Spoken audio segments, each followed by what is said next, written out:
Good evening, everybody. What an excellent debate we have in store for you tonight. The motion before the House. This House would rather have a Queen than a President. Before we commence this debate on the institution of the monarchy, following the 70th anniversary of her ascension to the throne last weekend, I would like to record this Society's congratulations to Her Majesty the Queen on this her Platinum Jubilee.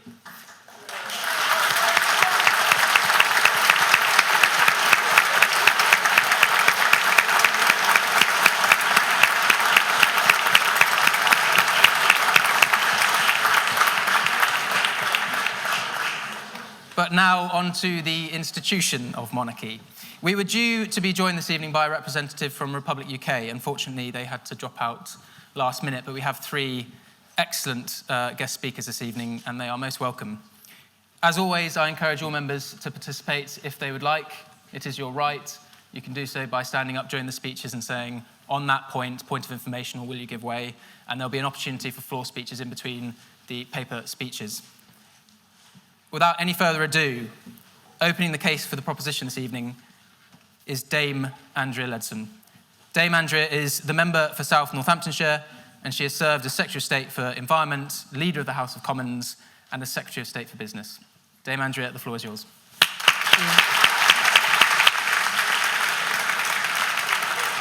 Whoops. Oh, sorry, just soaking you. It's a good start.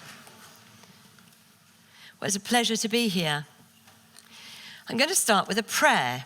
You can listen or not. Lord, the God of righteousness and truth, grant to our Queen and her government, to members of Parliament and all in positions of responsibility, the guidance of your Spirit.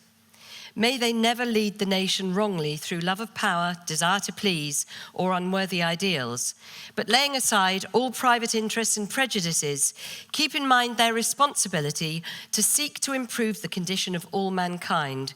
So may your kingdom come and your name be hallowed. Every day, before the House of Commons sits to begin its working day, we have prayers, and that is one of the key prayers. So that's around 4 times a week, for approximately 35 weeks a year, 140 days a year. So since I was elected in 2010, by my calculation, that's about 1,500 times. I've also sworn the oath as an MP 4 times, pledging allegiance to Her Majesty Queen Elizabeth, her heirs and successors. It will come as no surprise to any of you that I was and remain immensely proud to have done so. So it is with this in mind that I rise to support the proposition that this House would rather have a Queen than a President. And I want to make 5 key points. First, I would argue that the great history of monarchy and the direction, for better or worse, that monarchs have taken us in have resulted in the enterprising, freedom-loving, free-trading nation that we have gone on to become. From Alfred the Great to William the Conqueror, from the time of the Magna Carta to the Wars of the Roses, and from the Tudors to the Stuarts, powerful events and often autocratic monarchs have shaped our history, culture, and the very fabric of our society. And it was in fact the excesses of previous monarchs that led to the constitutional monarchy that we have today. Just across the Channel, the French monarchy didn't adapt to changing demands and lost their heads as a result. In England, it was a close-run thing, as Charles I found to his cost. The English Civil War was a tense period, but Charles II, being restored to the throne in 1660, adopted the checks and balance on the monarchy that we see today. This demonstrates, I think, very powerfully the British monarchy's ability to adapt to changing times. And it's this combination of its adaptability and its longevity that is a key first argument for retaining the monarchy.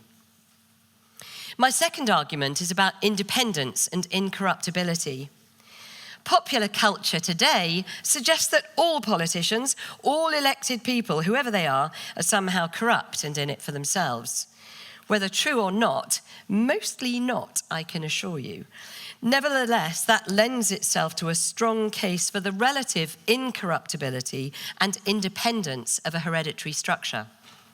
Let's take peers, for example. In the UK, we have a centuries-long tradition of hereditary peers sitting in the House of Lords. Thank you, Lord Hacking.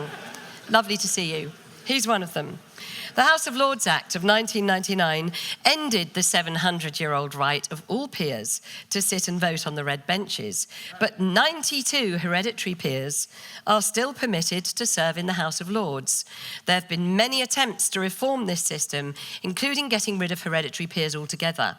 But there are still many who argue it provides us with a continuous link to what came before. The hereditary principle enables predictability. We know who's coming next. And this can give the nation a sense of security and reassurance against things unknown. So the presence of hereditary peers, like that of the monarch, provides stability. And importantly, neither the monarch nor members of the House of Lords will vote at general elections in order to minimise political interference. During her 70 years on the throne, Queen Elizabeth II has counselled 14 prime ministers of all parties, and the continuity of her experience and wisdom has been explicitly lauded by all those prime ministers.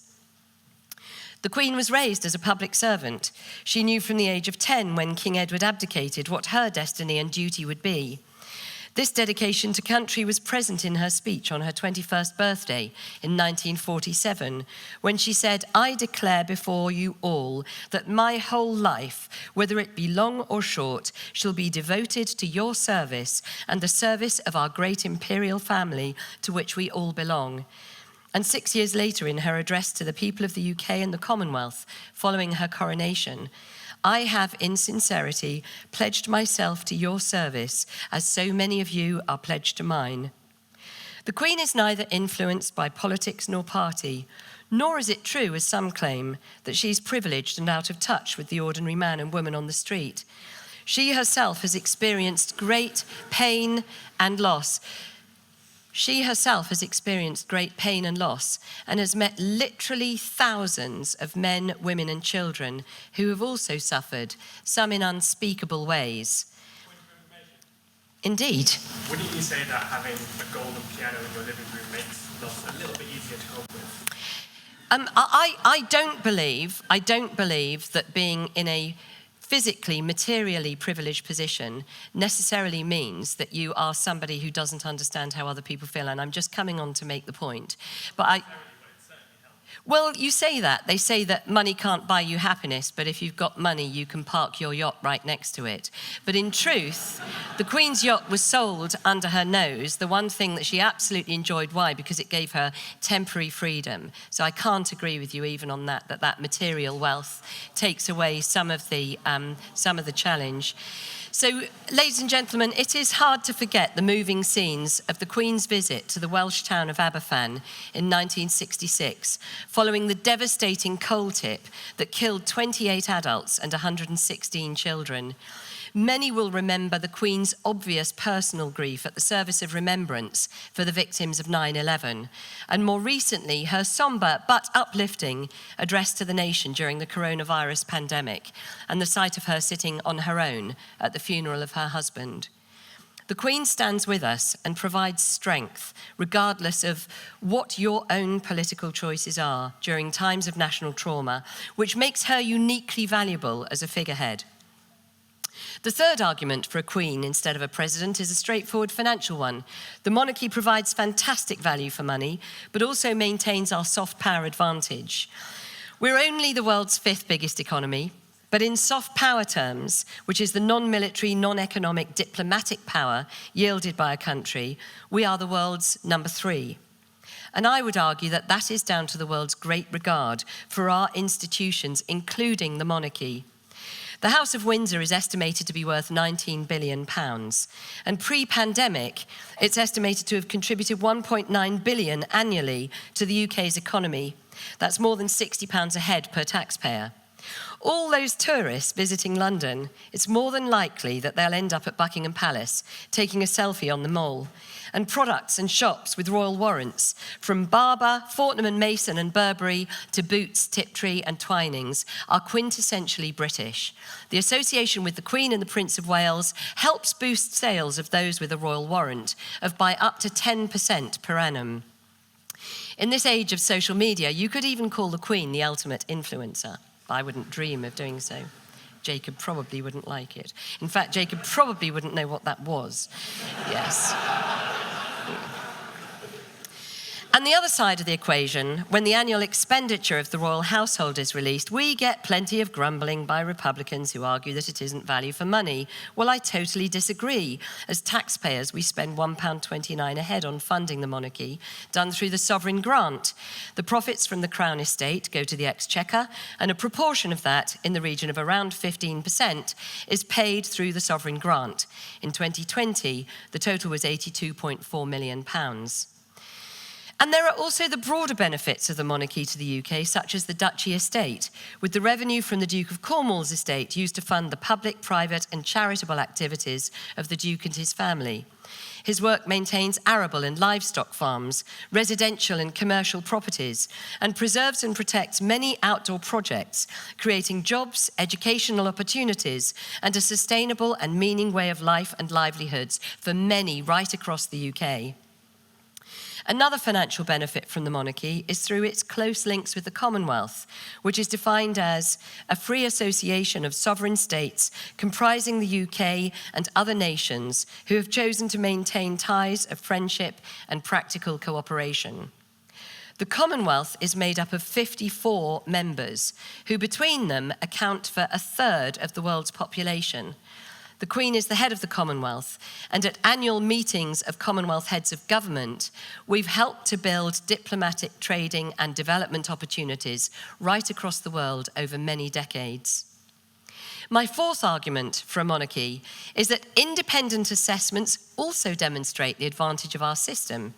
The Freedom Index is based on measures of freedom of speech, freedom of religion, individual economic choice, freedom of association, freedom of assembly, the level of violence and crimes, freedom of movement, and women's rights. And the results speak for themselves. It's clear that those countries retaining a monarchy rank highly: Sweden at 100, the Netherlands at 98, Japan at 96, the UK ranks at 93. Countries with presidents tend to rank lower: the United States at 83, Brazil at 74, Turkey at 32. So, yes. Does that apply to the Gulf monarchies as well, then?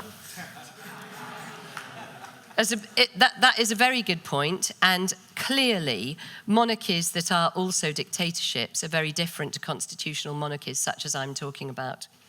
So constitutional monarchies are freer according to the Freedom Index. And then my fifth and final point is to, frankly, ridicule the very idea of a president for the United Kingdom. The rise of Trump and his subsequent election as President of the United States is something that many of us never expected to see. What was even more shocking was the impact on that great country when the elected president chose to compete with the democratic institutions of his own country. Trump's 4 years in office completely transformed American politics, and his insistence that his re-election was stolen from him and his willingness to call upon his supporters to undermine the democratic process was a devastating blow to one of the world's most influential democracies.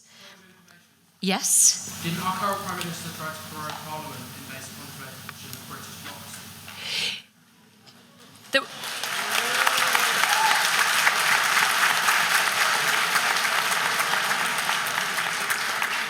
Proroguing Parliament is something that is an entirely legitimate act of a Prime Minister.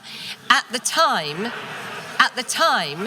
it was ruled by the courts not to be a legitimate act, but actually there was nothing that the Prime Minister of the time was doing that was outside the standing orders of the House of Commons. So it was entirely a separate issue to that of calling on your supporters to undermine and deny the democratic will of an actual presidential election. Those two things were vastly different.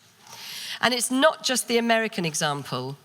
Looking at France, the overtly political nature of the French presidential system means that, in effect, the president is highly synonymous with the politics and approach of the day. Macron, for example, has argued for building trade links with China, but has legislated for protectionist policies. In the UK, the independence of the monarchy from the cut and thrust of everyday politics enables a greater dignity and a continuity of culture and tradition. So to summarise, the evidence that a queen is better than a president speaks for itself. First, our monarchy has adapted over the years, and it is a combination of that adaptability plus its longevity that provides a key argument for retaining the monarchy. Second, the UK monarch offers incorruptibility and independence. Third, the Queen brings in significant tourist income, promotes the UK's soft power around the world, and is fantastic value for money. Yes? On the point of tourist income, how come France, then, fairly notable for being a republic, has a massive tourist industry? And on the wider economy and soft power, are the two countries above Britain republics? That argument that other countries bring in tourism, of course they do. The point I made is that the UK monarchy is bringing in extra tourism. I've given you details on the value of those royal warrants and of the value of the monarchy that is over and above the normal tourist dollar. Okay, we'll agree to disagree. Fourth, independent analysis shows that countries with a constitutional monarchy are more free and open. And finally, the risk of a presidential system is that it represents the interests of one individual or a partisan section of society. I've been asked to finish. Can I take this or not? No? Okay, I'm sorry. So whether you're a monarchist or a Republican, most people would accept that our Queen continues to give her whole life for the people of the United Kingdom and the Commonwealth. And as Winston Churchill himself said, the monarchy is so extraordinarily useful. When Britain wins a battle, she shouts, "God save the Queen!" When she loses, she votes down the Prime Minister. So let's keep saying, "God save the Queen." Thank you.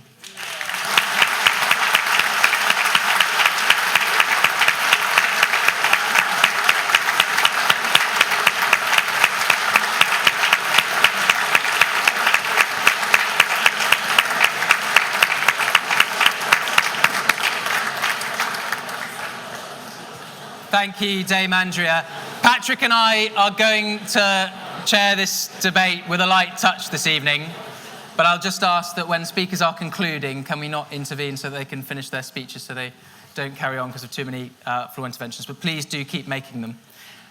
We have three excellent student speakers this evening making the case for the opposition, and the first of which is Philip Altai. Philip is a first-year history and politics student at Peterhouse, and he won this slot through open audition. Philip, you have the attention of the House.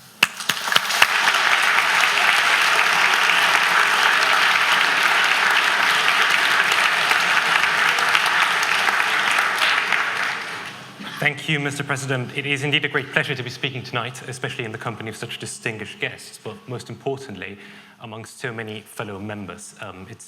Thank you for having me. You're saving me from a supervision essay on Marx. Now, let me start by saying this.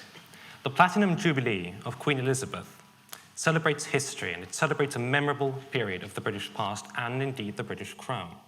Let there be no doubt, if there's ever been a virtuous monarch, then we have indeed witnessed her. She reigned for 70 years, about as long as Louis XIV of France, and she saw 14 prime ministers come and go. And just this week I saw a statistic, Dame Andrea mentioned something similar, saying that about a third of the population of this country have either seen or met her. For foreigners like me, as you might not know, I'm not from Britain, the Queen is intimately connected to her image. She's waving as a statuette from shop windows in London as much as from television screens all across the globe. And despite me speaking on this side of the House tonight, I admire her for her devotion to her role as a British monarch, and I think we all should.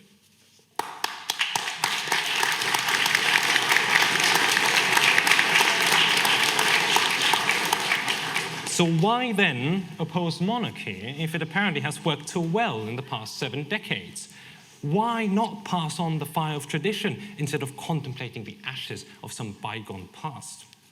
Well, monarchy, Mr. President, is like a thin red yarn that runs through society, runs through all your lives. It is there for you to hold on to when navigating a labyrinth, not unlike that one we all know from Greek mythology. The thread has been laid out for you so you would not lose your way. It leads you through corridors, around corners and down stairways. And when you peel into a dark hallway in front of you, you hold on tight. And when you pass through a brightly lit courtyard, only one of your fingers will be running along it. But that yarn is always there. And in the end, it is as much a trap as the labyrinth itself. That thread that is running along your fingers and through your fingers can very easily turn into a bundle of wool swallowing you up. What can serve as a place to hide is also a way to disappear. Now, in the course of her reign, Queen Elizabeth has become more than a monarch. It is now fair to say that Britain is the Queen and the Queen is Britain. Those are synonymous terms. And yet, in a monarchy, that should not come as a surprise. Because after all, the private person of the monarch is the essence of the nation. Now, too bad that Queen Elizabeth is not the only member of the Windsor family. Because when members of the royal firm appear in television interviews with their own allegations against their relatives, or to answer on allegations against them, both cases seem to be rather frequent these days, then you are witnessing a private family feud as much as the British nation made flesh. In such instances, Britain becomes a private endeavour. It disappears behind the Windsor firm, this machinery of public appearance, this enterprise of international scope. So when you cheer for the royal family, you are cheering for a private monopoly on the British nation. Remember, the Queen is Britain, and Britain is the Queen. Now, rather than that, I would have Britain be a res publica, a public thing that cannot be pulled into private quarrels or scandals of misconduct. I'd rather have a nation that rests on all of you rather than on the shoulders of unscrutinized individuals. After all, a president never is the nation, but only represents it. When he or she were to fail you, Britain would still have its own voice, would render its own judgment, because Britain is not the same as the president. That Republican thread might form a bundle of wool, but on your palm, in front of your eyes, it's never going to swallow you up. It is never going to make you disappear. So when in your labyrinth, then, you arrive at forking paths, you pull in two different directions. You know where to go, which way to choose, but you cannot free yourself. The thread is wrapped around your wrist. And the more you pull, the deeper the scars it leaves until you give in. And those scars are the great achievements of monarchs that Dame Andrea has mentioned. These scars are those of the Stuart kings and the muting of Parliament, the muting of the English people. No wonder, then, that a future King Charles III evokes an unpleasant feeling. These scars are the religious struggles that had ravaged this nation from the top down over centuries, and they still do. These scars are what you point to when you refer to 1688 as your self-confidence as a people to stand up to royal government. These scars are the physical expression of the pain of slavery, of your colonial history revolving around the British Crown and reverberating across the globe until today. And these scars are also the words like those of Andrew, haunting all those who watched him on television and all those who suffered. So whenever you laud the virtue and continuity of that thread leading you through the world, you also glance at the scars on your wrist, because they persist throughout time. They cannot heal as long as the same material that caused them runs over your skin. So from time to time, then, what has sustained the British path so far turns into a constraint. It causes pain. And you can pull at it, you can try to tear it apart, but there is no cutting through. Ultimately, what binds together that thread of yours is not like you. It is a power you cannot overcome. And Mr. President, even though this disenchanted world has seemingly left behind principles like divine right and God-given superiority, it still reads Dieu et mon droit on that thread of yours. God and my right. A hereditary head of state has to derive legitimacy from somewhere, and tradition is the most obvious place to look. But it is also a path that leads you back to archaic principles. So when others appeal to their tradition, they see inscribed the word libertas above their city gates, but you are still confronted with someone else's right.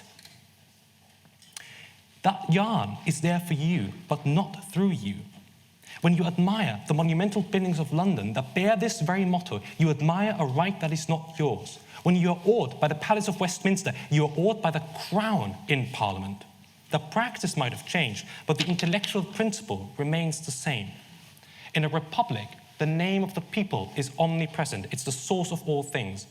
In a monarchy, the name of the ruler follows wherever you go and reminds you of your place. When then, in a monarchy, the people should be heard, they remain a mere reflection in the crown jewels. And that crown is sitting in the palaces, in parliament and government buildings, but never on the streets, never in your homes, and never on your heads. A queen may be a national treasure, but a queen is never one of you. And unlike a president, she cannot speak up for you. She cannot articulate your anger, your frustration at current rule breakers in government.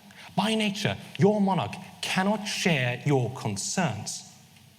The conscience of the people can only ever speak through a president, and indeed it does speak. Point of information. Go ahead. Didn't Trump tear gas protesters to go and take a Bible photo outside of the church? I agree with you. I'm coming to a point about a president that is a non-partisan president. My very good friend on this side of the house, Emmeline, is going to speak about an executive president. Because let me make this point, the British president does not have to be an executive president like Donald Trump who can tear gas protesters. On the contrary, he could be a president, or she could be a president, I hope it would be a woman filling that position, that indeed is above partisan conflict, is above politics. If I point you to Germany or my own home country, Austria, we have a presidential authority that navigates constitutional crises without adhering to partisan politics. And that transcendental conflict is the conscience of the republic, the conscience of the people, articulated only through a president. So as you struggle along your thread of monarchy, remember that you always found yourself on the other side of that thread that led you through the labyrinth. You have never stepped across the yarn. There is a dividing line it has created. Through all the streets and rooms and corridors, you followed it through.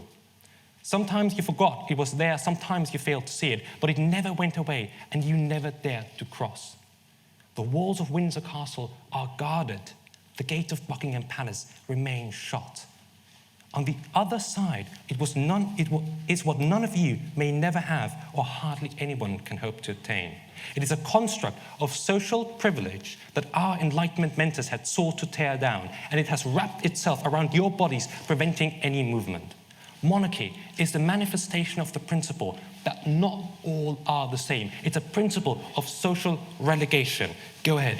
If we're talking about exclusivity and the leaders being very different people, if we look at our elected leader right now and what he's doing behind closed doors, and if he's got police with machine guns outside Downing Street while he's having parties inside, surely our elected leaders, the leaders that come from us, are going to be even worse than a queen if they're going to represent us. They won't represent us at all. They don't right now. I don't see why they should if it's a president. But I suppose you can go to the polls and vote them out of office, can't you? I suppose there's a principle behind this that says that as long as you can obtain that position, you can always kick out the person that is in the position currently. You can't do that with a hereditary head of state, can you? Yes? But fundamentally, it's a game of chess where there is check at every turn for a monarch. The point of the Magna Carta, the point of the reforms under Charles II were essentially putting the monarch in a position where if they try to do anything, if they try to give any ground, they get rid of them in an instant. And that is the optimal position. That means you can never have a scandal. That means you can never have these kinds of things that go wrong. So surely having your leader constantly in check, in lieu of checkmate, is optimal. 2 points to this. First of all, I suppose that current scandals around the Windsor family certainly prove that this is not necessarily the case, and that even though you have a check at every point, they can still evade them, can't they? And secondly, I believe that the best possible check is asking the people their opinion about these elected leaders and about the heads of state. They can decide, and they should decide, and they should be the check, not some Magna Carta from 800 years ago. Now, unfortunately, I must come to my end, and I would like to point you to this. In the end, when you're trotting along that predetermined path that I've been laying out, you will realize that your gaze was always fixed on the red dividing line on the ground. Because that dividing line, that thread, commanded not just your movements and your actions, because it also commanded your thoughts. It steered your gaze and it led your mind. You never lift your head in a monarchy, because in a monarchy, there is nothing to look for up above. In a monarchy, a people has nothing to show for without a queen. In a republic, a president has nothing to show for without the people. He's raised from them, and he himself raises them and commands their ambitions. So what happens if you all cut through the thread? If it discontinues at some point somewhere in the future? If you suddenly can lift your fingers and escape its ever tighter pull? Chaos? No. Rather, a reorientation along your own lines, along yourselves. Your scars will heal, and ancient lines of division will be swept away. Choosing a president rather than a queen is a change in self-perception. Oppose this motion tonight. Look up, Britain.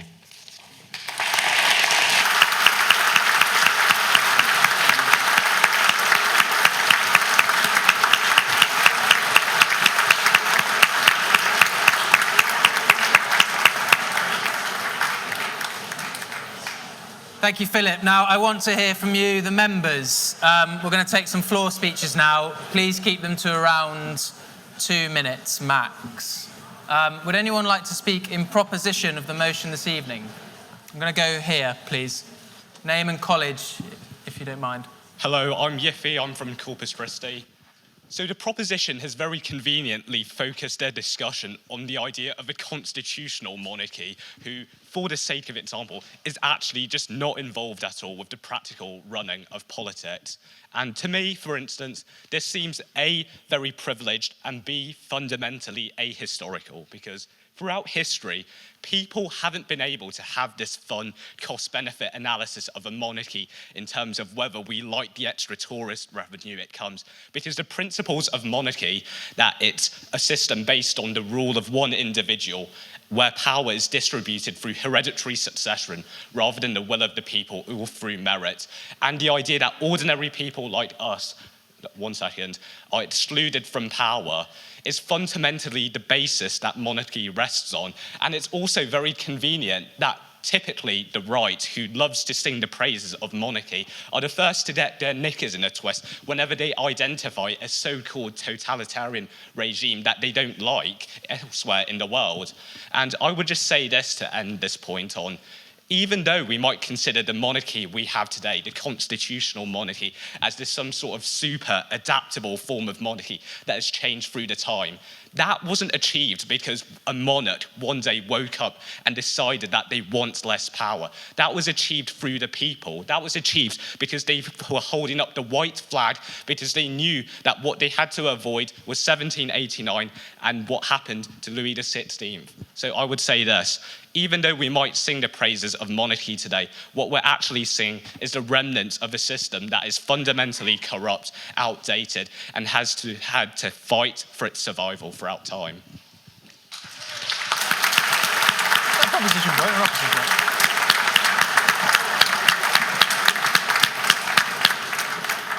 vote? Well, I don't know whether to take a point in opposition or proposition now. I'm going to take a point in proposition, I think. If everyone's happy with that. Just for impartiality, of course. Anyone who'd like to speak in proposition this evening? The gentleman at the back with the curly hair. Me again, hi. I think just to the general point as I consider it all to you, when thinking about whether we should get rid of the monarchy and replace it with the president, I mean, ideologically, there is this very big debate, should we, hi Philip, whether we should really have a hereditary monarch. I will agree. I think it is bad. I think what it represents is quite bad. But when we actually consider the actually properly removing the Queen, actually having this constitutional reform, I can't truly imagine a good idea. I believe that the opposition will be arguing later as to whether the president should have no power or some power, whether it should be Ireland or the United States or France. And I think if we want to have this debate, as Australia has been having for decades now, as to whether they should remove their president and remove the Queen even and replace with the president, they constantly come into this endless debate of how should it happen? What should we do? Should there be power to the president or none at all? And you go around in circles. And in the end, everyone just goes, let's just keep it how it is, because it works. I mean, there's issues, but for the most part, simply that stability does work quite well. And I mean, to think to people who may be slightly opposed to the current government, to give this government the power to reform the constitution. Is it too much? Will they get it right? Will they get it wrong? It's just probably a bit too much. And I think, I don't know, again, very pro-Queen. I think it sort of works. So let's stick with it. Thank you.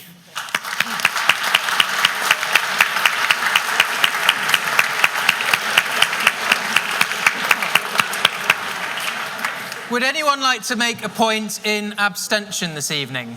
Yes, please. That man there. Thanks. Hello. So I want to abstain on an issue of aesthetics. So, President. What do I think? I have to be honest. I think of America, and I think America's corrupt. It's flawed, and it's lost virtue. And the proposition side, they talk a lot about tradition and continuance with the past. Well, we do actually have one example of a republic in British history, and I think it's something, in some ways, that we should be proud of. In some ways, no. In some ways, not just yet, in a minute.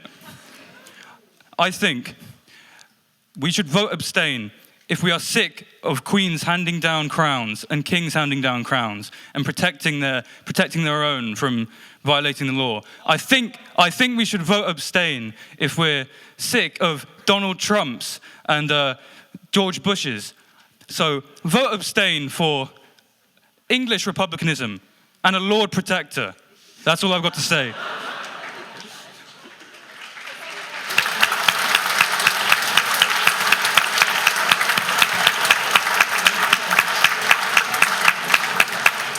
I'm going to do a slightly longer round of floor interventions in a minute, but I want to keep making some progress, so I'm going to go back to the paper speakers.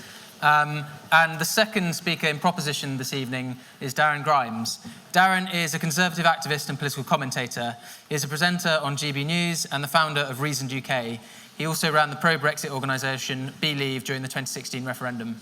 Darren, you have the floor. Thank you very much.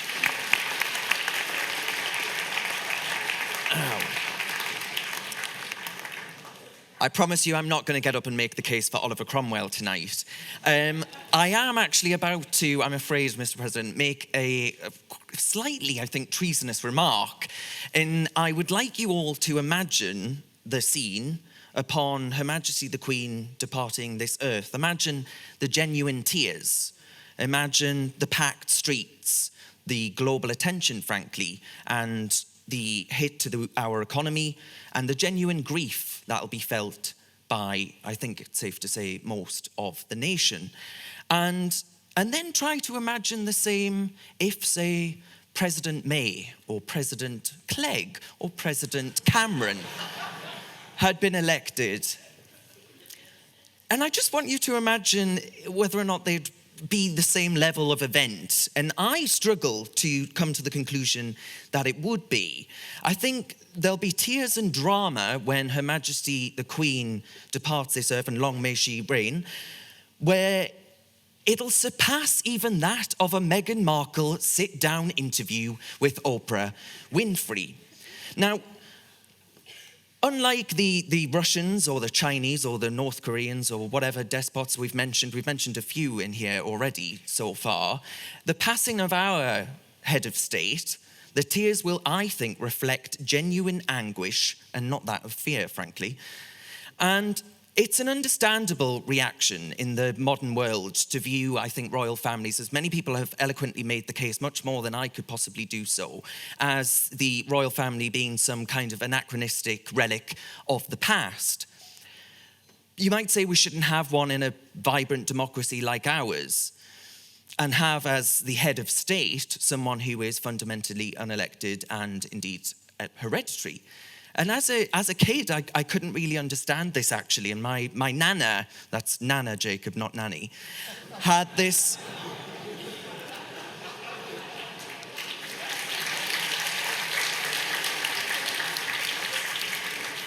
she had this extraordinary cabinet, and it had all of these commemorative plates on. And I, for the life of me, couldn't think why she had plates, pictures of some family, which definitely wasn't my own, in this beautiful oak cabinet. And I could not fathom why this one family in particular was given such special privilege on such an important feature within the household, especially given that the household I'm talking about was Grandad moved in as a miner, so the house in a very working class area, and I couldn't understand this sort of fervour, this passion towards this family, which come from, where was the golden piano? There was a golden piano over here, where, Buckingham Palace and all of the rest of it. I couldn't understand for the life of me why actually we were celebrating as a family this privileged household. Now, the late and great Duke of Edinburgh, I'm going to continue to make the case for the other side for a little bit. The late and great Duke of Edinburgh reportedly referred to it as the firm, which has already been mentioned. And you think if you were a shareholder in Monarchy PLC today, that you might indeed want to sell your shares as quickly as possible. I'm not so sure that it's a good bet to bet on such a risky enterprise. You consider the Duke and Duchess of Sussex quitting the board to live a life in California, with Spotify deals aplenty and Netflix and all the rest of it. The Duke of York has been suspended, of course, pending the evidence he will give under oath as part of a US civil sex assault case.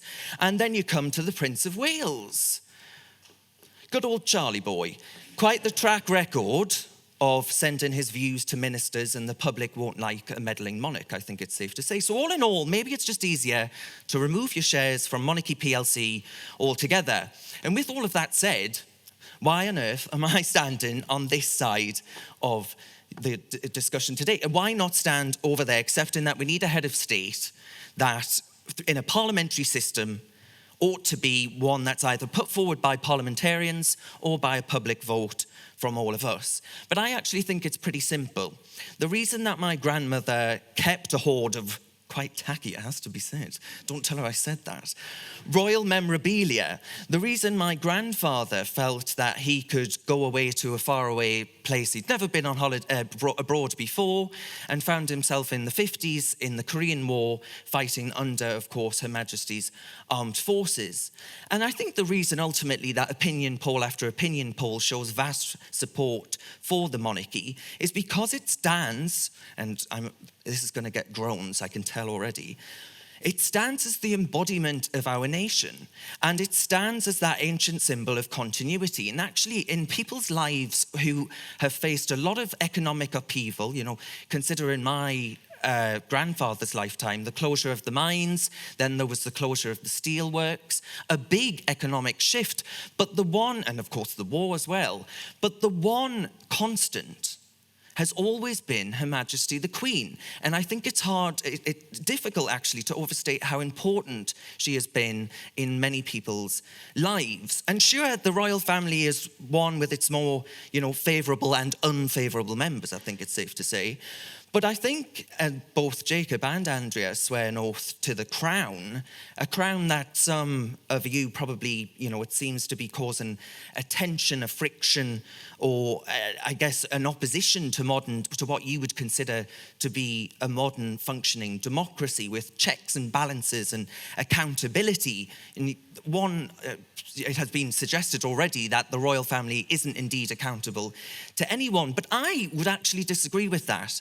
I think that monarchy today is held to account in many ways that, whilst imperfect, I don't think any form of democracy, frankly, is perfect. I think we must jealously guard what we have right now. And I'll tell you why. I think the unifying force of Her Majesty the Queen could never, ever hope to be replicated by a sort of figurehead president. Of course, where did that come from? Hello. Just to point out that the motion is the House would rather a queen, not the queen. Yes. And what's the guarantee that how many things that are going to reign for 70 years? It's all relative possibility. I agree. The Queen we've had been very stable, but I don't believe that's an argument for a queen in general. So I would actually argue that, we're coming on to that accountability point, that look at the way in which the firm, as it were, stripped the Duke of York of all of his privileges. This is clearly a firm that knows that if it doesn't have the support of the public, which it absolutely did not in the case of the Duke of York, that he needs to go, essentially. And I think, absolutely. Allegations came out years ago, and they only just stripped him of his titles. Well, I believe in due process, do we not? I believe in due process. And actually, it's important that, and now that he is actually taking it further and he is going to, as far as we know anyway, face the music, as it were, then Her Majesty the Queen, the royal family, said enough is enough. That's too much of a distraction, does not have public support. I cannot see for the life of me. Hello. But did the Queen also use excessive amounts of taxpayer money to fund Prince Andrew's legal counsels? Well, I mean, I'm not privy. I can't say I'm privy to the Duke of York's bank account, and I don't think you are either. Anyway, the monarch is legitimate, I think, if the people give it legitimacy, right? He or she is there by the acceptance of the people. We can all, as a cohort, decide, actually, I've had enough of this bloody monarchy business, and decide to get rid of it. But I think, actually, to question monarchy's legitimacy today, given opinion poll after opinion poll, etc., the government, for example, it's a little bit like questioning the government's legitimacy because the people have elected it. The monarch we have, much to a Republican's, it's a shame actually no one's here from Republic, I was quite looking forward to meeting them, is there because we actually want it fundamentally. And these figureheads, presidents tend to be former politicians, right? I want you to imagine, going back to that point, President Blair waving from the balcony of Buckingham Palace. President Cameron, President Nick Clegg waving their hands from Buckingham Palace. That does not reassure me that they would command the kind of unifying support that my grandparents supported. Hello. Hello. As someone hailing from Ireland, where the presidency often is filled by someone who has been... Hey, I didn't bring up Cromwell. But I do think when we look at the role of a former politician as president, the President of Ireland plays a quiet role, but a role that guarantees peace on the island. If you look at Mary McAleese, Mary Robinson, President Michael D. Higgins at the moment, they have been unifying figures. So I think in terms of republic, there are 2, 3, 4 different types of republic. They can't just be all targeted. Absolutely, but I think that's a good point. I think that's a very good point, but I think that Ireland is a very unique case. Ireland, I think, of course, yes, well, you can say that again. And I do think, though, however, if we look at the context in general, the proposition being monarchies versus presidencies in general, if we look at presidencies, elected presidents make the public less engaged. Study after study shows this. Ireland, again, I don't know what the engagement is. Do you all turn out? I have no idea. Turnout in these elections is very low and often polarizing. And how could it not be when you're placing former politicians up there with all the baggage of their past and all the rest of it, party allegiances and so on and so forth. I also find the argument that the royal family aren't accountable to be based on the assertion that Her Majesty the Queen, and we heard this with the golden piano, it sort of brought to mind sort of Elton John or something there. But this rich old woman that lives a privileged life, folks, I just want to, hand on heart, I can absolutely say that there is not one part of me that would trade my life right now, not a very, affluent man at all, I'm not well off, that would trade my life for the life of Her Majesty the Queen. I cannot think there is any part, any aspect of her life that has not been pored over, scrutinized by the press, scrutinized by any tabloid journalist that can get their hands on any photo or all the rest of it. I think it must be a bloody horrible life to live. But thank God that she has dedicated her life to the service of this country and its people.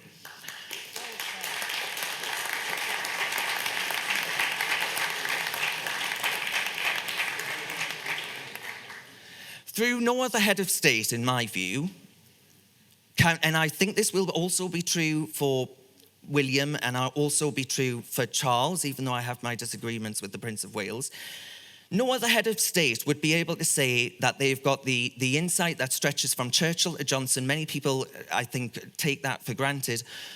And the sort of, during those moments of pride that Andrea touched on there, the moments of national emergency and all of the rest of it, our selfless monarch is always at the centre of those things. And to me, painting the Queen as some kind of gold piano playing dictator isn't exactly right.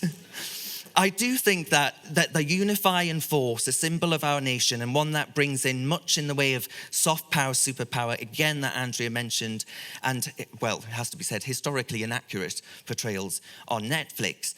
The monarchy is at the heart of the United Kingdom, responsive, I think, to British democracy, and is of little or no cost to the British taxpayer as well. So whilst Her Majesty the Queen celebrates her 70th year on the throne, and since she promised to, in her younger years, to dedicate her life to our service, I think you can look on across the pond to doddery old Biden in the United States of America and actually feel a great sense of pride for what we have in our older and actually much loved monarch. Opinion poll after opinion poll show that not to be the case with the unity of the United States of America.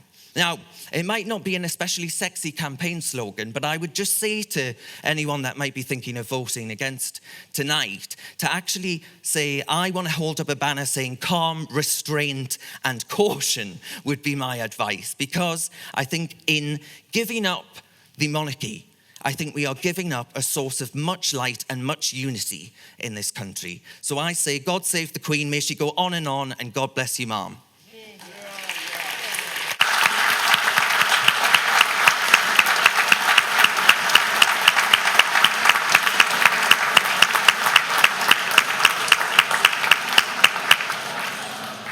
Thank you very much, Darren. Next up on the opposition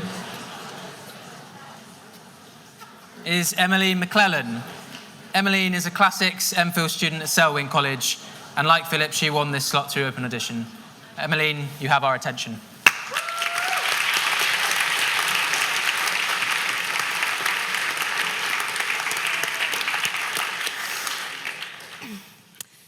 Good evening, ladies and gentlemen. I confess that as an American citizen, I've entered these halls tonight at a sort of moral tiptoe, overcome with a sense of combined enthusiasm and trepidation. On the one hand, I'm very grateful to address the Cambridge Union tonight on a subject so weighty as monarchy and republicanism. But on the other hand, I realize how quickly this speech could become a specimen of the most royal cheekiness. What gall to live for 4 months in a country as fine as this, and then to rise up and criticize its form of government. So in the interests of avoiding such irreverence, I'd like to begin this speech with a few clarifications. First, I wish to join this House in expressing a deep and abiding respect for the Queen of England. She represents a great nation with all the grace and dignity of a great person. And I'm thankful to enjoy the benefits of her sovereignty as a student at Cambridge University. With all my heart, I join you in saying, God save the Queen. And second, I admit that I'd view this motion very differently were I a subject of the British Crown. I was a Burkean by temperament even before I read Burke, the sort of person who values national traditions and wouldn't discard them without a tremendously good reason. I'm a Republican in large part because my nation is a republic. And if I were British, I'd almost certainly be a monarchist.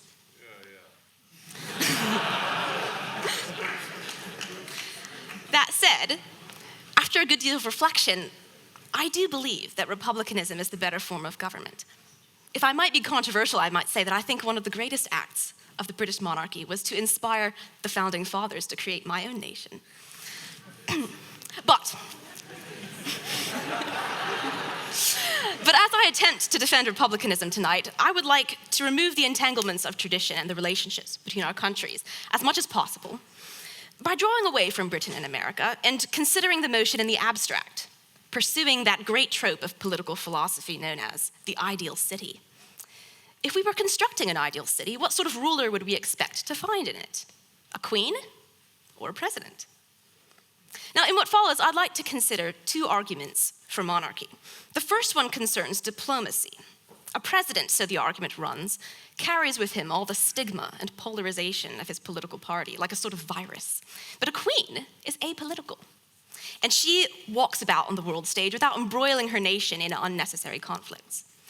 And the second argument concerns national unity. We've heard about this already tonight. The Queen is a unifying symbol, a stable force. She reaches across party lines and binds her countrymen in a way that a democratically elected official certainly could not. Since coming to Cambridge, I've heard this latter argument on many occasions. And each time it surprised me. It's not the sort of argument that an American would make. To those of us born under the Star-Spangled Banner, the deepest source of national unity seems self-evident. Why, surely we wouldn't want to unify around a person. Surely we would unify around ideas, a shared vision of the world. But despite my American reservations, I would like to take both of these arguments seriously tonight. It's true that the politicization of presidents is a problem, both domestically and abroad. But I don't think that monarchy is foolproof either. Is it really preferable to make an unelected leader figurehead of your nation? Well, I didn't think so.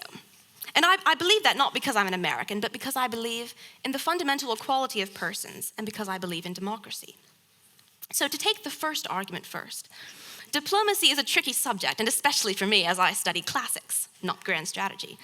And perhaps it's because ancient foreign policy involves so many powerful figures, so many displays of political brawn. But I'm not sure I understand why you would want an apolitical figure to represent your country in political contexts.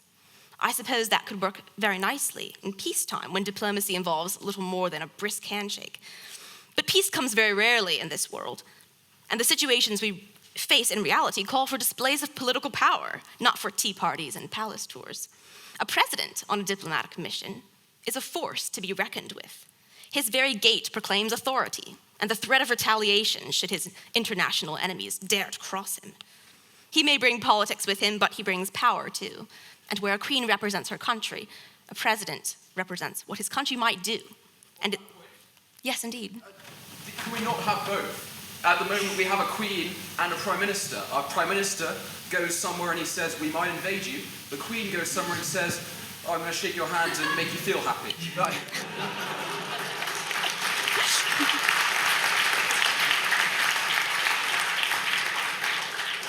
Point taken.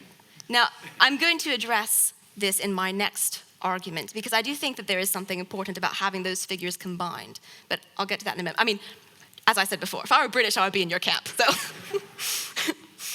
So as for the second argument, the one about stability and national unity, I would observe that I do think some things are, in fact, more important than unity. And I think democracy is more important. There's something beautifully democratic and equalizing about the office of president. In a monarchy, one person stands above all others, but in a republic, all stand alike under the law.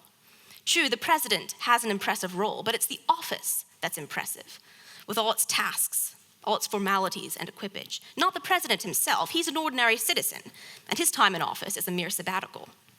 While one election elevates him temporarily to the highest seat in the land, the next election returns him to his former place, chastened by his failures and satisfied at his successes, but irrevocably an ordinary person. Yes?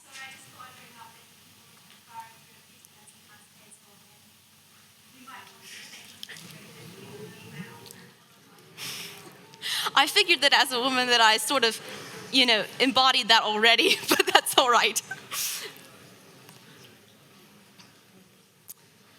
So Republicans honor a political position, its duties and responsibilities, and the virtues it requires, the goals it serves, not the person himself or herself. And that's a fundamentally democratic idea. If we believe that all people are equal, then we should honor the political office and not the people who fill them. That's why we Americans don't say, God bless the president. We say, God bless America. And furthermore, there's something fundamentally equalizing in the fact that any citizen can become the national figurehead. In a monarchy, birth assigns this all-important role. One person enters life under the star of fortune, all eyes pinned to her, her infant pictures splashed across magazine covers, her life cataloged and set apart from the mass of common humanity. But in a republic, the star of greatness shines over every cradle, for every child is a potential future president. And lastly, there's something fundamentally democratic in the idea that the national figurehead is exactly whom the people choose, for better or for worse. A monarch's goodness or badness says little, ultimately, about the character of her people. A bad nation could have a very good queen, and a good nation could have a very bad one, and neither case would be just. But in a republic, people get whom they elect, and as that famous saying goes, they get him good and hard. Sometimes this means a noble president, like George Washington, and sometimes it means a not-so-noble president. I shan't name any names. Whatever the outcome, however, the people in a very real sense receive what they deserve, and that's a fundamental part of democracy. Unlike monarchies, republics grant people the right to determine who they are before the world by selecting their own national figurehead. Now, tonight I've argued that the office of president is preferable because it promotes a strong national presence on the world stage and because it supports democracy. Abroad, the American president plunges a mighty fist in the nose of tyranny, and at home, he represents the idea that every citizen can become great. Yes? You keep mentioning American iconography, and in a country that doesn't have a single national identity through an ageless monarch, you then have to unite on iconography, and that means against anything that threatens the so-called Americanism. Here we have a monarch that is apolitical, which means we can base our identity on something that is not political. Therefore, it's not polarised, our identity is not polarised through politics, which is constitutional. I do think, however, that values are not inherently divisive and political. So, and I was about to get to that, in fact. I believe that if a president brings a little polarization with him, that's not a huge deal, because in fact, democracies have always entailed division. People squabble as they go to the election booths, and that's just the way it is. That doesn't mean, however, that Republicans are doomed to factions, to schisms. Ultimately, a Republican like myself sees monarchy as a too easy solution to the problem of national unity. As an American, I believe it's worth attempting the more difficult project of unifying around ideas, justice and equality, freedom of speech, the right to pursue happiness. So for that reason, I urge you to oppose the motion tonight. God save the Queen and God bless America. Thank you.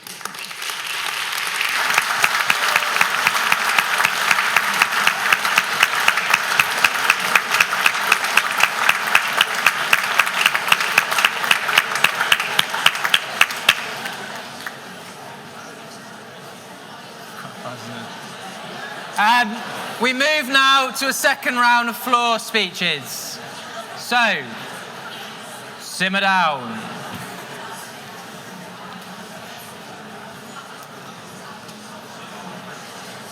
Can we quiet down, please? Would anyone like to make a speech in proposition this evening? Is there anyone up behind me, Patrick? Yeah, I think he was first.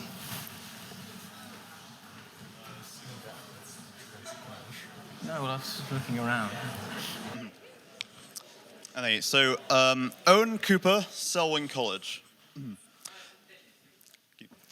Her Majesty the Queen, the longest-serving British monarch in history, an icon of the British people, a great Britain who truly makes me proud to be British.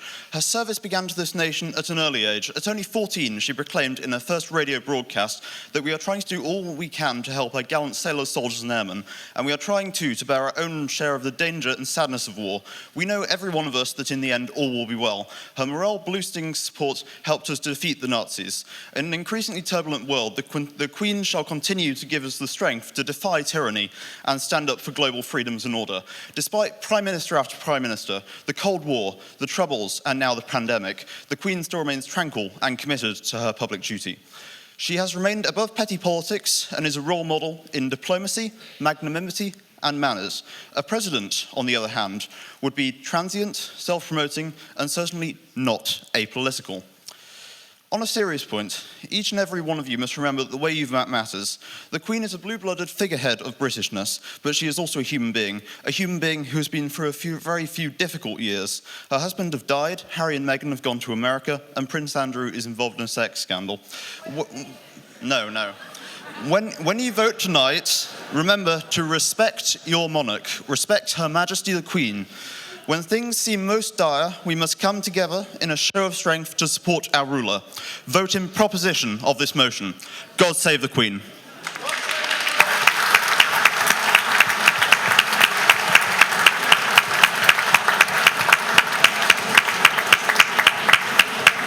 Well, that was emphatic. Would anyone like to make a case in opposition this evening? I'm going to do a couple rounds. I'm just going to go over there, please. Yes, in the blue t-shirt.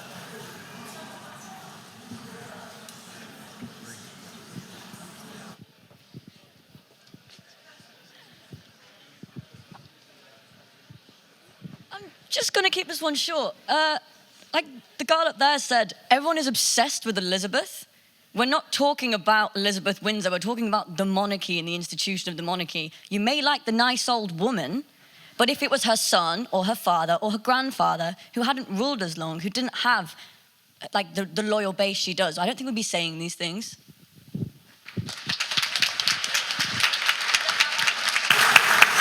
Fair enough. An abstention. I'd like to make a point in abstention. Would anyone like to make a point in abstention this evening? Is there anyone behind me, by the way, that I've missed? It's not. Well, the first hand, would you like to make a case in abstention? This is the personification of life membership, ladies and gentlemen.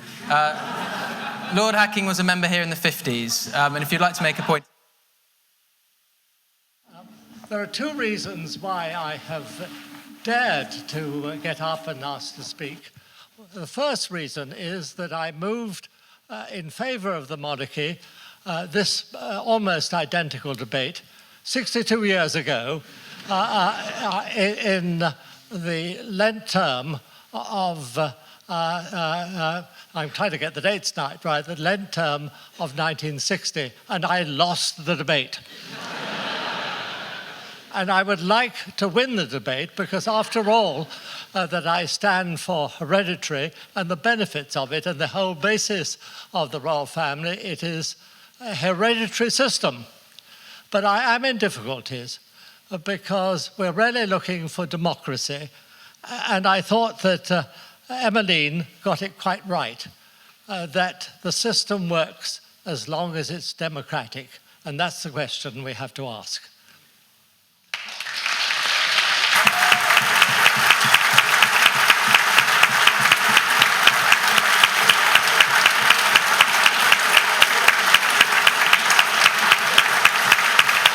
I want to see if there's anyone up there who wants to speak. I want to see if there's anyone up there who wants to speak. Right, I'm going to do another round, but these need to be less than a minute. Is there anyone up behind me who's got their hand up? Because I can't see them.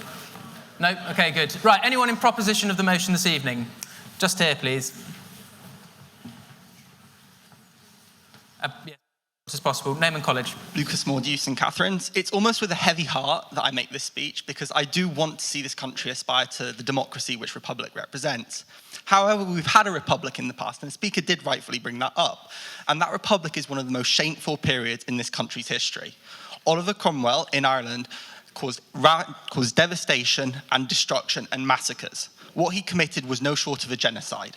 In the UK, his reign represented a military dictatorship which infringed on the freedoms, which still very basic at the time, were completely destroyed.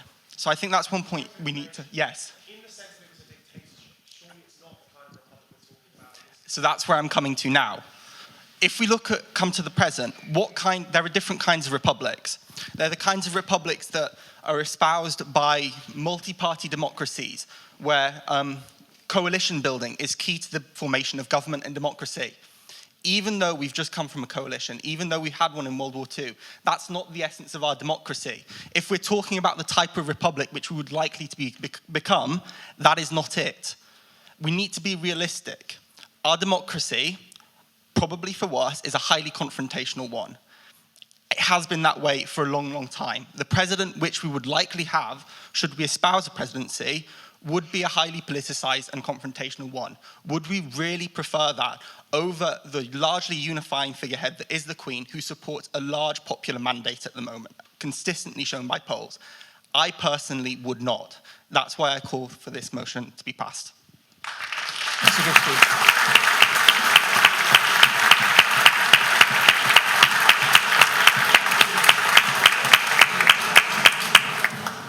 Anyone in opposition of the motion this evening? I'm going to go to the back of the room over there. Sorry. We've heard this evening arguments from the proposition that the monarchy should be sustained because it's good for tourism or because the monarch represents a national figurehead. But that's not what the monarchy was originally conceived for. The monarch doesn't exist to draw in foreign admirers. The monarchy existed as part of the constitutional safeguard, as one of the three checks and balances, those being the House of Commons, the House of Lords, and the monarchy. This is how the Constitution functioned in the 18th and 19th century. Yet, Sorry. Yet, given that, the House of Lords has been reduced to a power of delay and the monarch has no power other than ceremonial, surely it must be time for constitutional reform. We cannot have a system of government where there are no checks and balances on our legislative authority. And that's why the monarch no longer serves the purpose it was intended for. Whether we want a president or another form of elected government, we must have something that serves as a check and balance. And that cannot be a monarch that hasn't turned down a government proposition since the 18th century.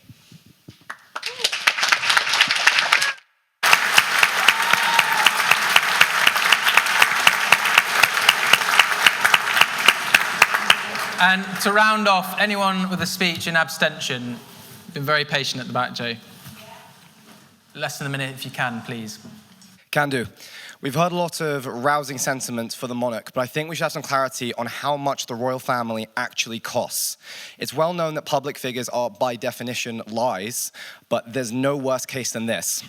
There is only 7 million in the sovereign's grant, but the taxpayer also covers the expenses for travel, security, property maintenance, which includes extravagant refurbishment of Buckingham Palace. And what's worse is all of these are often picked up by the Metropolitan Police, and because work that the Queen actually does is mostly covered for charity, so she avoids the taxes that we'll end up picking up. As such, the actual bill for the monarchy is something like £375 million a year. And the biggest, most commonly cited income source the monarchy brings in, tourism, is predicted to bring in £2.7 million a year. Now, this is abstention because the fact is, this is all counterfactual and we don't have a really good picture of what the UK in government policy would look like coming in. So all we abstain on is do not make this decision based on the belief that that the monarchy brings in more money than it costs, because that is far from uncontroversial.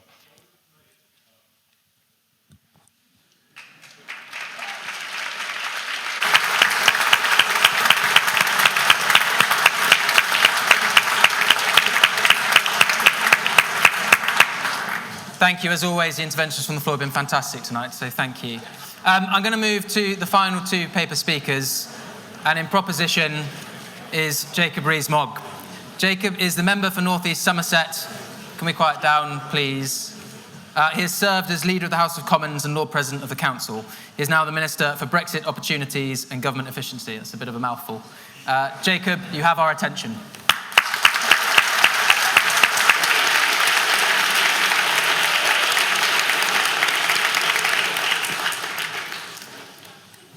Mr. President, not Your Majesty, thank you for inviting me to speak.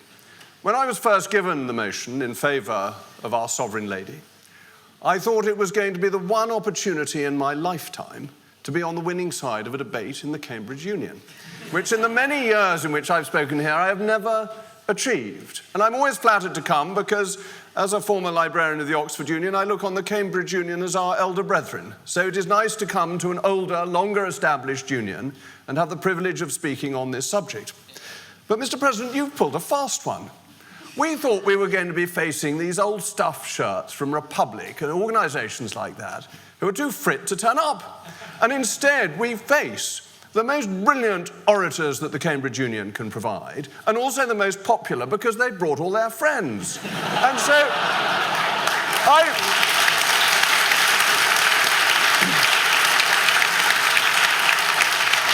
I feel the cards have been somewhat stacked against me. So I'm going to make an appeal to you all. What I'm going to say is put aside the brilliance of the student debaters, and I would like to say I think it's fantastic that this debate is equally student debaters, because that's what it's about. You want to listen to them, I'm sorry to say, more than me, but you've got to listen to me for a moment. Put aside their brilliance and their genius and the fact that they're buying you pints afterwards. Put that to one side and think about the arguments around the monarchy and around our constitution. Because I want to take head on the point that was made from the floor about this being a constitutional issue, not ultimately about anything else. Have we got the best and the most effective constitution?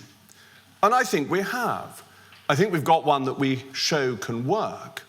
But we have also got one that has a fundamental democratic underpinning, because the monarch is sovereign by act of Parliament.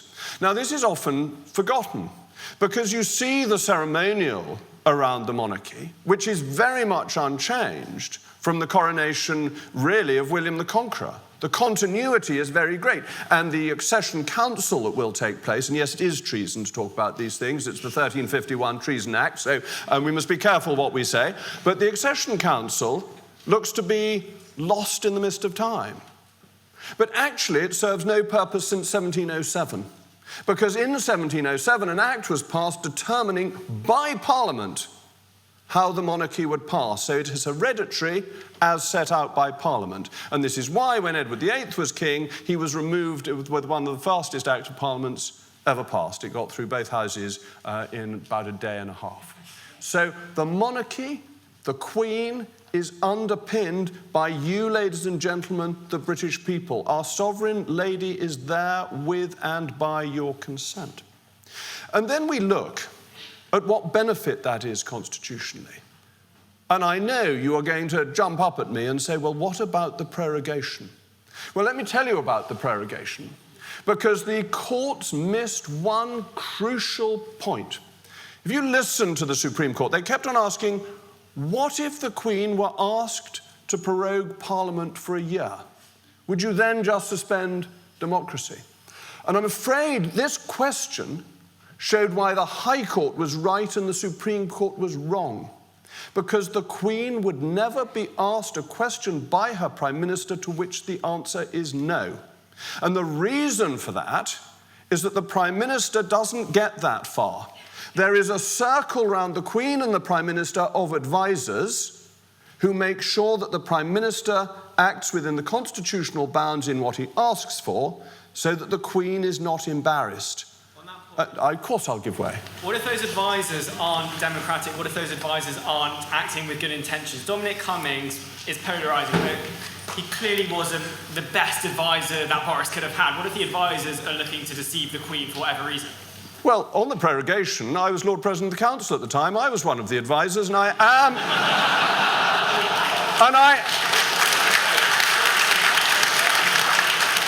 and I am democratically elected. And can I be very indiscreet and tell you that one of the things the Prime Minister said to me when I was encouraging prorogation was, we must not embarrass the Queen. That underpinned government policy in relations with the Crown. It is a great constitutional safeguard. To the point that we had raised, is it still constitutional? Yes, it is fundamentally constitutional. And it is... Oh, all right, where are you? From the gods. How can we claim to live in a nation with freedom, including free speech, if we effectively have blasphemy laws as soon as we enter public office? We don't. Blasphemy laws were abolished. You're thinking of Pakistan. Wrong country, old bean. So, it is constitutionally important, and it gives us constitutional stability. And this point that I just mentioned about don't embarrass the Queen, think what happened in 2010 when Gordon Brown stayed in Downing Street to his political disadvantage, but because he felt he had to stay until there was a new Prime Minister. We have long had the convention that the monarchy is always filled. There is never a vacancy. In more recent years, just a moment, in more recent years we have developed a convention that the Prime Ministership must never be vacated. But that is dependent on the apolitical nature of the Queen and the requirement of the Prime Minister to serve the Queen, his sovereign or her sovereign. I give way to the Honourable Lady. Yes. If the Queen, in her position as supposedly a protocol, is interventional in that way in politics to the detriment of, the Prime Minister who's transitioning from his role, is that as apolitical as she is supposed to be? The Queen is above politics. That is the point, that she does not have a political axe to grind. She doesn't have a vote. She doesn't, William III used to go make speeches in the House of Lords, last king to do so, used to make them when he felt there was a political issue of sufficient importance, he'd turn up and make a speech. The Queen doesn't do that other than to open and nominally to close Parliament, though that's normally done by commissioners on her behalf, actually throughout her reign has been. So the Queen is genuinely apolitical. So there is this constitutional stability that means that we are able to pass peacefully from one elected government to another, and this great line of the Duke of Wellington's that the Queen's government must be carried on. We as politicians all know we have this duty to our nation, and I will come on to this point that's been made before, embodied in our sovereign. And it is physically within the Constitution that we make sure the Queen's government is carried on by ensuring that there is a government to carry on. And we leave government when things go against us peacefully. And the recent example of the United States is one where a president didn't want to leave. And that obviously becomes a problem. So there is this point of stability within the Constitution. But there is the personification of the nation. And I thought Emily's point was brilliant, that the United States is represented by ideas, but we are represented by a person. But we are. Kitchener said, go out and fight for king and country. People felt that that was important. It was a motivation. And why is that? Well, it is because, at least in part, of the apolitical nature of the monarch. Who would of us go out to fight for king and country, or president and country, if it were President Blair or President Cameron? And when you're saying you would rather have a president, you have to answer the question, who? You can't just say there's some marvellous jolly old chap or chapess who would come in and be the president, some unspecified, unknown person. You've got to think, would it be John Bercow? Would it be Theresa May? John Bercow, we've got an admirer for John Bercow. Well, there we are, there's one. We've got one vote for John Bercow, we've got two over there. Well, we've got a lot more for Her Majesty, I think, so we're doing quite well on that one. You have to think of the individual and the stability that we get from who we have got and the personification of the nation, to whom we can all show our loyalty, our fealty. We can be her liege lords of life and limb, that wonderful oath taken by Prince Philip and upheld until his dying day. We can be her liege men and her liege women and back our sovereign because she is above politics. But this, dare I say, I will in a moment, is important for politicians too, because we have 70,000 voters in our constituency, but one sovereign. We know theoretically that our 70,000 voters are the most important voters in the country, but sometimes the trappings of power may cloud politicians' judgments. They may think they're powerful because they're quite so marvellous, but they're reminded when they go and kneel in front of their sovereign that there is somebody representing the nation more important than them. And I happen to think, as one of them, that that's a thoroughly good thing, and I will give way with pleasure to the Honourable Lady. So, if a person is representing the country, could that not just as easily be, say, a flag? Could a flag not serve as that symbol? Well, I adore the United States. My grandmother was American, my father's mother. I think it is a great country. But I think it's absolutely bizarre to worship a flag. I just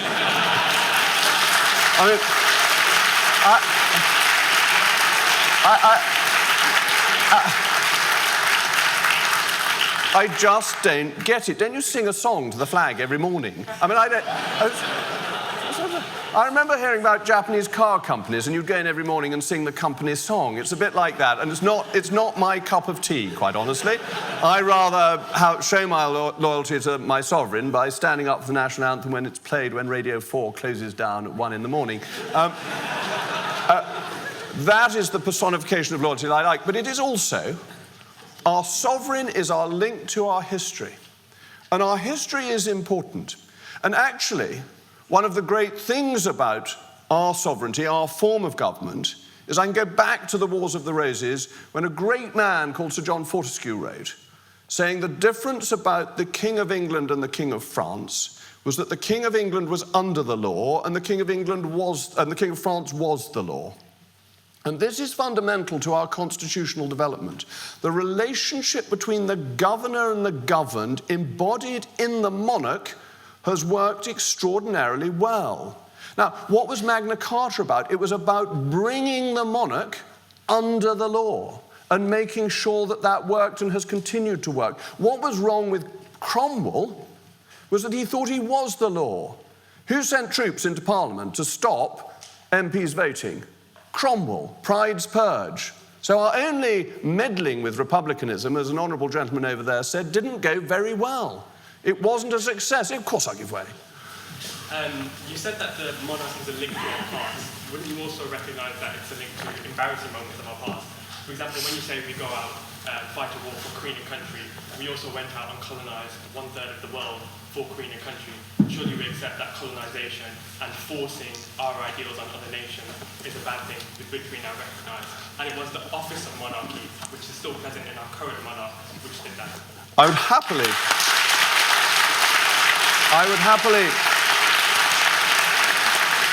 would happily come back and debate the virtues of the British Empire, which I think you may be doing later on this term. But I think that's a very jaundiced and unbalanced view of empire. If we look at the United States,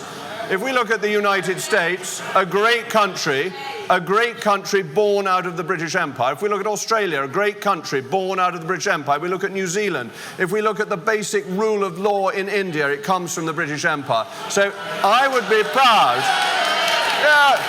Thank you. I am very relieved to notice that not everyone in Cambridge is a snowflake, but there seem to be 1 or 2 snowflakes wilting under the lighted heat.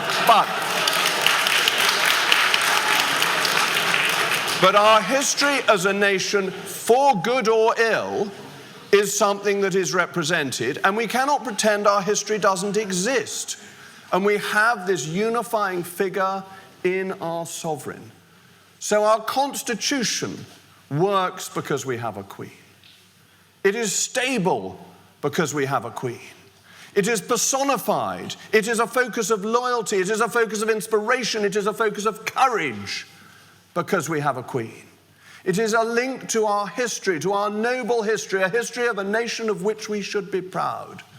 So I say, with Zadok the priest and Nathan the prophet who anointed Solomon king, may the Queen live forever. Amen, amen, alleluia, alleluia, amen.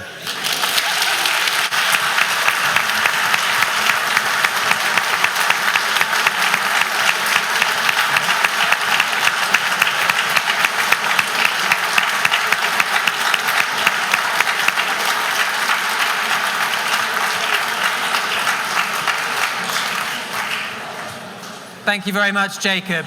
Rounding off the debate this evening is another student speaker, Casper Noack. Casper is a first-year HSBS student at St John's College, and like the other two, he won this slot through open audition. Casper, I'm very looking forward to what you have to say.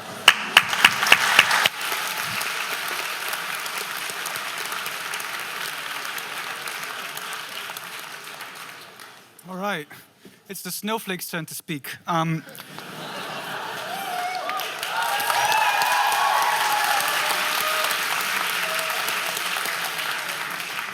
Before I begin, can everyone hear me at the back, at the top as well? Yeah. Good. First success of the speech. First of very few. Before I begin, I want to give you one piece of information about me. It's a bit of a private part of me. And I don't give it because of some self-indulgence. Well, maybe a little bit. But it's for 2 main reasons. And the fact is that I am not British, just as the entirety of our panel, coincidence. Now, I give you this reason for 2 main reasons. One, if that fact influences your perception of my arguments in any way, that's perfectly fine. You are entitled to your own opinion. But secondly, I want to tell you a little bit of a story. When I arrived at these pleasant mountains green from Calais, I had 2 distinct ways in which you could have perceived the monarch. I thought that either you're obsessed with her, that everyone has a picture of the Queen in her house. You know, you stand at the water cooler. Oh, did you hear that the Queen was in Kent yesterday? Oh, man, I love the monarchy. Or that you ignore her whatsoever and you only remind yourselves about her when you pull out a bill. And only then, who's this strange lady? Now, the truth is that this second assumption was a bit closer, but the truth, as it always does, was somewhere in between. The Queen is still an important traditional and historical symbol, but the Queen also combines that with an active role in the government, provided that her prerogative does not overstate democratic institutions for which we have all fought. Now that sounds good on paper, but does it actually happen? Well, I'm on the opposition, so take a wild guess what I think. So there are many royal prerogatives I could talk about, but the one I want to mention here is the Queen's consent. Now, the Queen's Consent, for those of you who don't know, is a convention which states that the Parliament consults debating laws when a law directly influences, and I quote from the pamphlet of Office of Parliamentary Counsel, provisions affecting the prerogative and provisions affecting the hereditary revenues, the Duchy of Lancaster or the Duchy of Cornwall, and personal property or personal interests of the Crown. That sounds fringe enough, right? Never is invoked. It sounds like one of these traditional rights where you drag out your speaker. I never got that. So is it actually that fringe? Let's take a little mental experiment, shall we? I want you all to think how many times the Queen Elizabeth II has used the Queen's Consent to vet a law that was due to be in Parliament. Just think about that. And if you know that, don't spoil it. So the answer is 1,062 times. Wow, it's quite a lot. Did anyone get that? I'd be surprised. Now, that's quite a lot of times when democratic debate and principles were infringed. And that is not the only way in which the Queen influences the politics of our time. Another way is where, in the 1970s, according to a Guardian article from February of 2021, the Queen's solicitors have lobbied the government in order to amend a draft law that would allow her to conceal her true wealth for some time. And overall, that same article quotes the Queen, quotes an Oxford specialist in constitutional law, Thomas Adams, who calls the Queen's powers of lobbying the kind of influence over legislation that lobbyists would only dream of. Now, the Buckingham Palace itself, of course, says that this is all being done under the advice of lawyers, ministers, and I don't believe that is disingenuous. I think that is what is taking place, although we have no way to check, do we? But this brings me to what I believe is the biggest problem with monarchy, and that brings me to a floor speech or a point of information, I believe, which was made somewhere there, is that we don't discuss the Queen, we discuss a Queen. That is my problem with the system of monarchy, which is currently in our country. Now, I have my opinions of Queen Elizabeth, I have my opinions of Prince Charles, I think everyone does, but I have been deliberately reticent in actually showing you my opinions because I believe that these arguments are strong, but there is a stronger one. And this stronger argument can be summed up in a single word, and that word is accountability. Now, I want us to take a step back to a bit of political theory, although for a little while, I promise, we'll be back to real stuff later. I want to mention a book by Max Weber, Profession and Vocation of Politics, which was written in 1919 and adored by all HSPS students across the room, just as I do. In that book, oversimplifying it greatly, Max Weber draws two ethics which every member of government needs to possess in order to be a good ruler. One is an ethic of conviction, meaning having a clear vision, a clear thing you're striving towards. And the second one is responsibility. That whenever your actions constitute some negative consequences, you need to be punished. You need to suffer the consequences of your actions. In other words, whenever a politician does something bad, like break the law or apply it intermittently, they are always removed from office. Well, usually. But for Weber, that wasn't the only way in which accountability was projected. You also have the media who criticize the monarch and the government's decisions at every step. You also have the parliamentary debate, which if anyone watched the PMQs knows that this can get quite spicy. But all those forms of accountability are fine, and they also apply to the monarchy. But the problem is that is where the accountability for the monarchy stops, is that we can all sit here and talk about problems, talks about allegations towards Prince Andrew, talk about allegations which were brought up by Prince Charles, by the Duchess of Sussex. We could discuss our views on Prince Charles and Princess Camilla, the future Queen consort. But when you walk through those doors, regardless of which doors you walk through, this is all going to be a very productive, very fun, abstract debate. But whatever is mentioned here today, the monarchy is not going to suffer a single thing about it. Whatever they do, the only thing we can do is criticize it.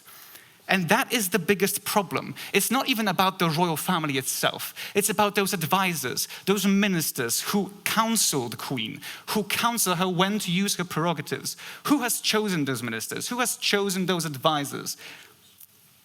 Sorry? Voters have chosen. Could anyone tell me which advisor to the Queen have you chosen? Any names? Oh, okay. Oh, okay. Okay. What a reliable advisor.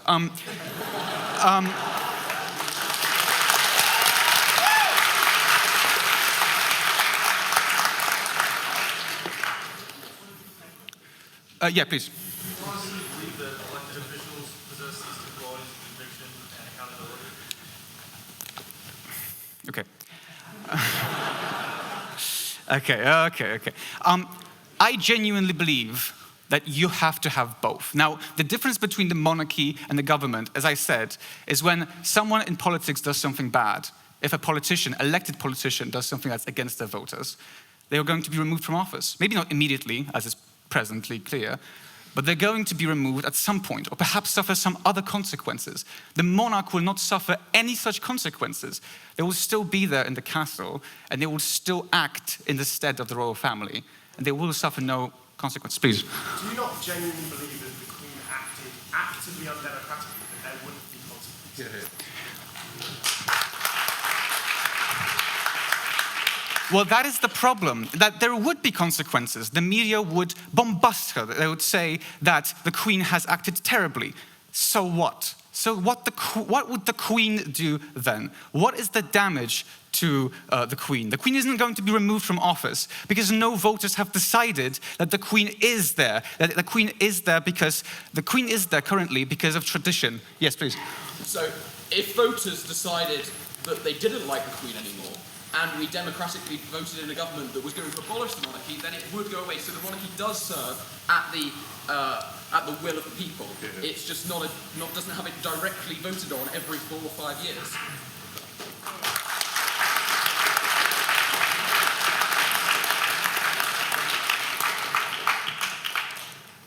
I believe, and that brings me actually to my forward point, is that this is a very good point, that both these forms of government act on the people's stead in some point. But what kind of government would you prefer to have? One that you have voted on, that you have given your mandate every 4 to 5 years. One that represents your genuine interests. One that changes and adapts, as was mentioned by the proposition, is important for the country. Or one that sits in one place for the entirety of its reign and doesn't adapt, uses its... Please, articulator, that uses its means in potentially undemocratic ways. The only argument that truly keeps the royal family in where it is tradition. The tradition of monarchy that has spanned hundreds of years and indeed is impressive and an important part of the United Kingdom culture. However, that brings me to my second point. And if there's anything I want you to get out of this speech, aside from accountability, it is this, that we need to draw a stark divide between governing and tradition. The Queen plays an important traditional role that will never change. However, that doesn't give her the mandate in order to act in the ways in which she does, through potentially covert means, through potentially means that could damage, that are not used with the popular mandate. And if you still cling to that idea that tradition is the most important thing that keeps the royal family in place, then you can look upon Europe, you can look upon France, where the Palace of Versailles and the Louvre, the properties of the king, the late king of course, are still open and the tradition of monarchy is still there. But is France itself a monarchy? No, it isn't. If you've heard of the French Revolution, then, well, you know. Austria, which was mentioned before, where in Vienna you can visit the Schönbrunn Palace, the entire city can be a reminiscent of the late Habsburg reign. But is it still a monarchy? It isn't. What happened when Austria removed their monarch? That's a good question. That's a good question. That is a good question. Now, there are countries which, upon removing their monarch, have brought on a system which was much more terrible. Austria was one of them. But eventually those countries have democratized because in the modern world, I won't be taking it, sorry. Because in the modern world, the accountability of voters and the popular mandate is the most important thing, at least in the Western world. That is why all these countries now have elected officials that represent them in their stead. And perhaps they don't have the amount of power that could be in the United States. Perhaps we should look upon the parliamentary republic as an alternative where the president serves a mostly symbolic role where he only retains powers such as veto or pardon. Well, essentially, he would play the same role as the Queen, but he or she, indeed they, would possess a mandate by the people which would be renewed every 4 or 5 years, which would represent the people's genuine interests and which would represent the people's grievances and would adapt according to what the people truly need. Yes, please, where? Yes. If we're electing someone to a ceremonial role, wouldn't there be little change in the duties that they fulfill always with other people between each election? Would it be fundamentally just pointless and just around elections to choose the next person who wants to be on the money and on the stamps as opposed to people that are private nominations? Well, I'm not suggesting that that you would change the stamps every 4 years to adapt for the president.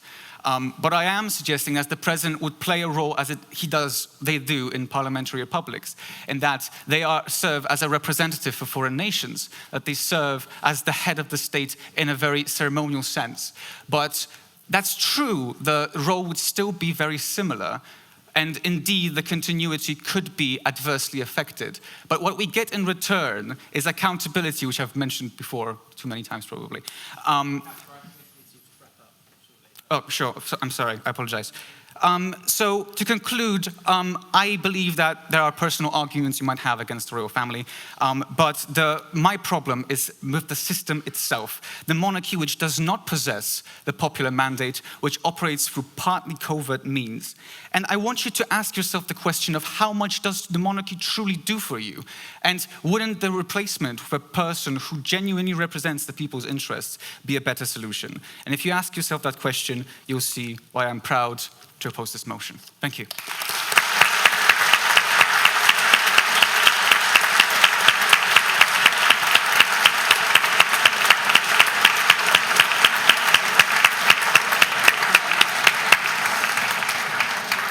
Ladies and gentlemen, I've really enjoyed that, and congratulations to all of you who spoke for the first time this evening. Well done. If you'll just permit me your attention for a couple moments longer, I wanted to say a big thank you to our sponsors, Michael Page, this evening for this event, and also for our guest speakers and our student speakers who did an excellent job.